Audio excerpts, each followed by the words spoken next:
어린 시절에 고향에 살 때 너무나 대조적인 두 친구의 가정이 있었습니다.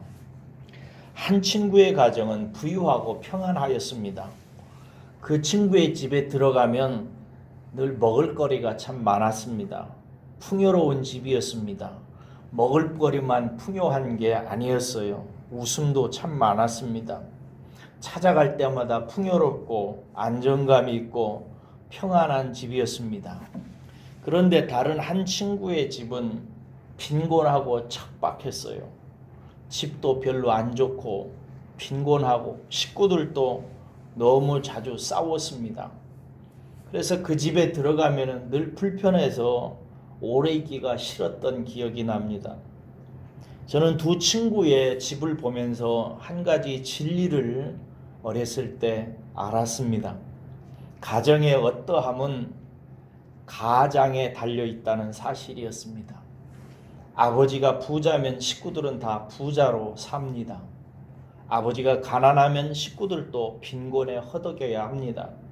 아버지가 인품이 좋으면 식구들이 다 평안을 누리고 아버지의 성품이 안 좋으면 식구들의 얼굴 어디에도 평안이 깃들 자리가 없습니다. 모든 게 아버지, 즉 가장에 달려있다는 사실이 분명해 보였습니다. 가정 안에 아버지의 아버지다움이 제대로 나타날 때 가정도 그 식구들도 그들의 인생도 아름답게 된다는 것을 알았습니다. 그래서 어렸을 때 나는 나중에 좋은 아빠가 돼야지라고 생각했던 적이 있습니다. 나중에 성경을 공부하며 이것이 우주적인 진리라는 사실을 알게 됐습니다. 오늘 본문 1절에 보면 이 진리를 힘차게 선포하고 있습니다. 여호와께서 다스리시니 스스로 권위를 입으셨도다.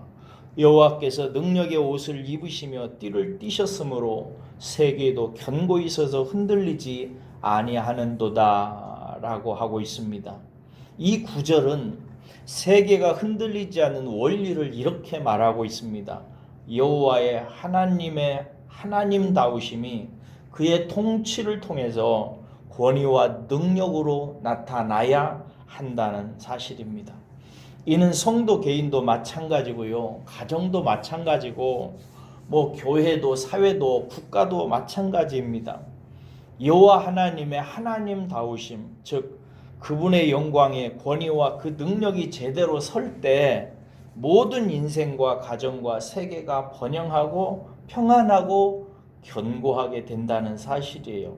반대로 하나님의 하나님다우심의 영광이 나타나지 않으면 개인도 가정도 사회든 국가든 모든 게 다 흔들리게 되어 있습니다. 한마디로 역사 가운데 하나님이 잘 돼야 모든 것이 견고하게 선다는 얘기입니다. 저는 여러분의 인생과 여러분의 가정이 하나님의 권위와 능력이 우뚝 서기를, 그래서 여러분과 여러분들의 가정이 흔들리지 않고 견고하게 되기를 축복합니다. 그럼 우리 편에서 여러분, 무엇이 하나님의 권위와 능력이 바로 서는 길일까요? 그것은 하나님 아버지의 권위와 능력에 대한 우리의 굳건한 믿음이라고 저는 확신합니다. 이것이 우리의 편에서 절대적인 조건입니다. 왜냐하면 하나님 편에서는 아무런 문제가 없기 때문입니다.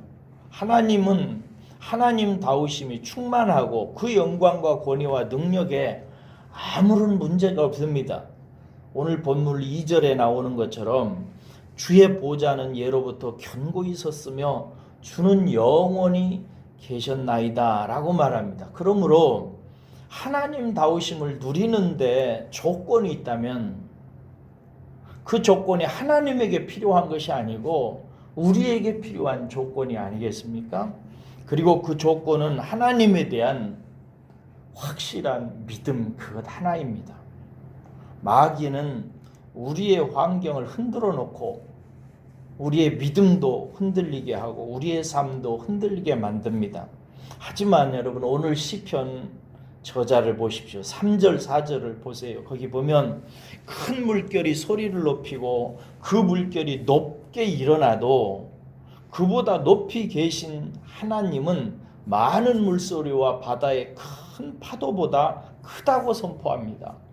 여기서 물이나 파도는 우리를 흔들어 놓기 위해서 마귀가 일으키는 환경의 물결과 파도를 의미해요. 시인은 이는 모든 것보다 하나님이 크다고 선포합니다. 그리고 5절에서 그 증거는 차고 넘친다고 말합니다. 환경의 시련 속에서 하나님다우심을 확신하며 견고히 서 있는 믿음의 한 성도를 확인할 수 있습니다. 여러분, 그렇습니다. 사탄이 일으키는 세파 속에서 승리했던 수많은 믿음의 성도들은 한결같이 환경보다 크신 하나님을 믿고 그 권위를 인정하고 믿음 안에 살아냈던 그런 사람들입니다. 그래서 다윗은 이렇게 노래했지요. 내가 여호와를 항상 내 앞에 모시며 그가 나의 오른편에 계심으로 내가 흔들리지 아니하리로다. 그리고 신약에서 바울은 또 이렇게 확신 있게 선포했으면 내가 확신하노니 사망이나 생명이나 천사들이나 권세자들이나 현재일이나 장래일이나 능력이나 높음이나 깊음이나 다른 어떤 피조물이라도 우리를 우리 주 그리스도 예수 안에 있는 하나님의 사랑에서 끊을 수 없느니라 라고 얘기했습니다. 한 인생에게 가장 큰 영향력을 끼치는 존재가 있다면 그는 아버지입니다. 왜냐하면 여러분, 아버지라고 하는 성경의 말의 뜻을 아시는지요? 아버지라는 말의 성경적인 의미는 근원, 뿌리, 원천이라는 뜻을 가지고 있습니다. 그러므로 한 인생의 아버지가 누구냐 하는 것은 그 인생의 모든 것을 사실 결정하는 것입니다. 저는 우리 예수님께 진짜 감사한 것 중에 하나가 제 인생의 어느 날 예수님께서 우주 만물을 지으신 천지의 여호와 하나님이 내 아버지라고는 사실을 알려주셨습니다.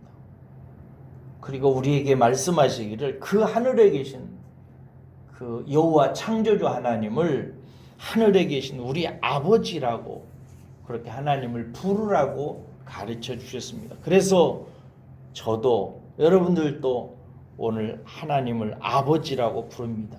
그러면서 우리는 내가 누구인지를 또한 늘 새기는 것입니다. 천지 만물을 지으신 하나님께서 만드신 이 아들이 내가 그 나라의 유업을 이을 자인 것입니다.